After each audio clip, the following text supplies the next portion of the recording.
朋友们，我的店里的这个9.9个烤鱼，最近呢买了1000多张，然后来家的朋友也是非常的多。但是呢，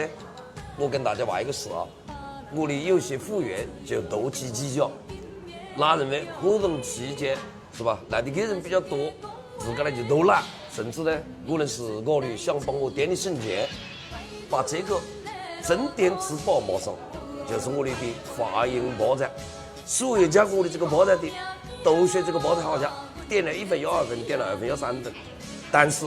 我们店里从开业到现在就定下了一个规矩，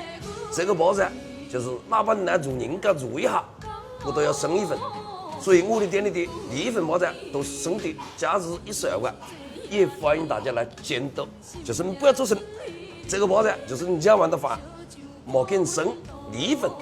那么更新增奖大，我的店里费300%，也就是36块钱，因为这个零售价是12块钱，好吧？欢迎大家来监督。然后我的店里又上了这个灯香的卤豆粉米啊，这个话实在个，这段时间你到我店里来加个烤鱼，再给你升个包餐，是吧？搞点小凉菜，